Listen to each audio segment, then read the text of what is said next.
विद्यार्थियों, आज हम एक बैटन कॉलम और बैटन्स का डिज़ाइन करते हैं। इसमें गिवन है हमें कि जो कॉलम है उस पर फैक्टर्ड लोड 1100 किलो न्यूटन्स है। कॉलम की लेंथ 9 मीटर है। कॉलम रीस्ट्रेन है पोजीशन, लेकिन डायरेक्शन में नहीं है दोनों एंड पे। तो ऐसा हमें इफ़ेक्टिव लेंथ के लिए चाहिए, और इसके लिए यदि हम कोड में पेज नंबर 45 पे देखेंगे तो के का मान हमें मिलेगा 1। इफेक्टिव स्लेंडरनेस रेशियो और इफेक्टिव लेंथ कैलकुलेशन के काम आएगा ये। Design column with bolted battens bolted हमें डिज़ाइन करने हैं, और use 2 channels back to back, ये हमें सपोर्ट के लिए दिया हुआ है। एफई का मान 410 है। कॉलम का डिज़ाइन करने के लिए बहुत डिटेल में मैं नहीं जाऊंगा फिलहाल, क्योंकि बैटन्स का ही डिज़ाइन करेंगे। कॉलम का अलग से डिज़ाइन बताया हुआ है। इसमें हमारे पास फॉर्मूला होता है P बराबर FCD इंटू A। अब इसमें एरिया रिक्वायर्ड हमें जो कॉलम का चाहिए उसके लिए हमें FCD का मान चाहिए, और वो हमें मिलता है स्लेंडरनेस रेशियो से। तो वो हमारे पास अभी है नहीं, तो ट्रायल वैल्यू FCD की लेकर के या लैम्डा की लेकर के हम एक एरिया रिक्वायर्ड निकालते हैं टेंटेटिव फोर्स में। FCD का जो हमने एज्यूम किया है उसका भाग लगा के, तो एरिया हमारे पास ये आता है। इसके लिए कई ट्रायल्स करने पड़ेंगे, इतना इजीली नहीं मिलेगा ये सेक्शन। तो इस एरिया रिक्वायर्ड के चूंकि 2 चैनल्स लगाने हैं, तो इसमें 2 ISMC 300 @351.2 न्यूटन पर मीटर या 35.84 kg पर मीटर हम लेते हैं। इसमें एरिया 1 का जो प्रॉपर्टीज़ हैं वो सारी एक चैनल के लिए एरिया उसका 4564, RXX या RZ जिसको कहते हैं वो 118.1, RY का मान 26.1, IZ या IXX 6362.6 इंटू 10⁻⁴, CYY ये सारे पैरामीटर्स हमें चाहिए। 23.6 mm, then width of lens 90 mm, IY का मान 310.8 इंटू 10⁻⁴ mm⁴। ये सारा हमें पेज जो ISI बुक में है उसमें मिलेगा या स्टील टेबल से।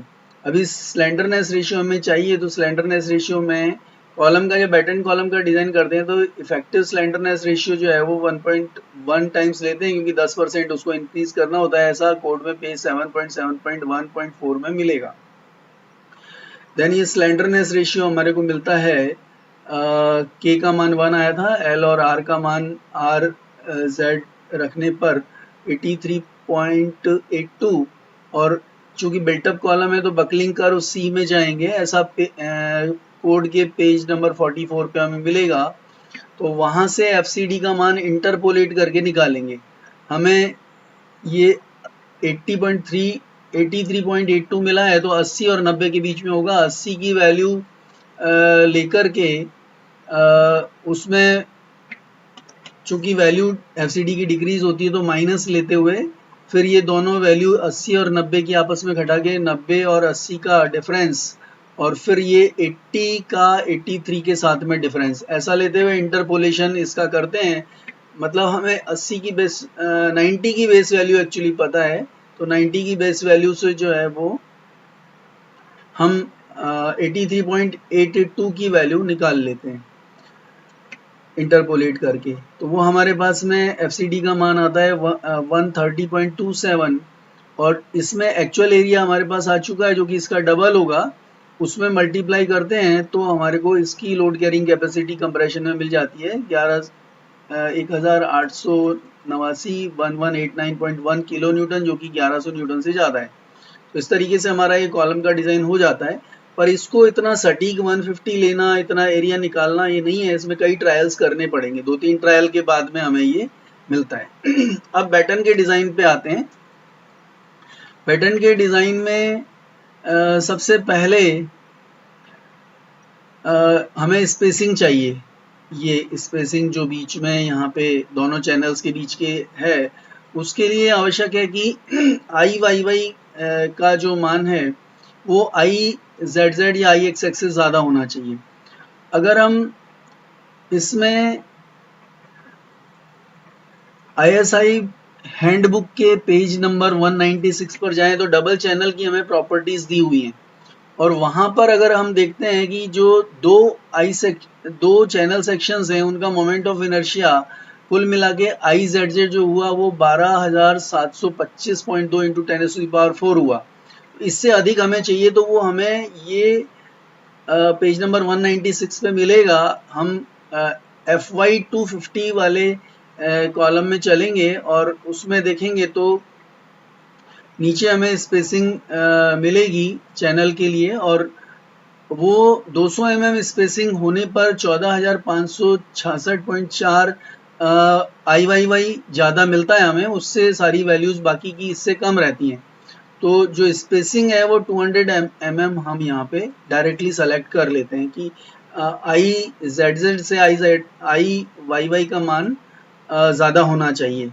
तो बेंडिंग जो है वो चूंकि moment of inertia Z axis पे कम है तो Z एक्सिस के अबाउट ही बेंडिंग होगी, ऐसी रिक्वायरमेंट इनमें बैटन और लेसिंग के कॉलम्स में रहती है। अब C याद करनी है हमें, तो C का मान C/RY का मान 50 और 0.7 गुना कॉलम के स्लेंडरनेस रेशियो से में से जो कम आएगा उसको लेना होता है। तो 0.7 टाइम्स जो कॉलम का स्लेंडरनेस रेशियो है वो हुआ 58.67 और 50, तो 50 कम है तो C का मान RY को इससे मल्टीप्लाई करके निकालते हैं वो 1305 आता है।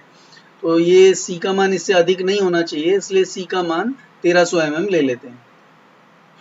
एंड बैटन के साइज के लिए बोल्ट का डाया एज्यूम करते हैं 20 mm, तो DH का मान हो जाता है 22 mm। जो एंड डिस्टेंस है वो जाती है 1.5 टाइम्स इसकी 33, तो वो ले लेते हैं 35। Then effective depth and batten की चाहिए तो वो होती है दोनों ये बीच का गैप प्लस 2 CYY। तो CYY हमें यहाँ पे ऊपर मिल गया था, इसके लिए वो इसमें 2 टाइम्स जोड़ देंगे तो हमारे को इफेक्टिव डेप्थ मिल जाएगी, और इसका मान 2 BF से ज़्यादा होना चाहिए। तो 2 BF जो है 180 हुआ, उससे ये मान ज़्यादा है तो ठीक है। Then effective depth of and batten जो है वो ओवरऑल डेप्थ एंड बैटन की होगी 247.2 प्लस 2 टाइम्स एज डिस्टेंस यानी कि 317.2, इसको राउंड ऑफ करके 320 ले लेते हैं।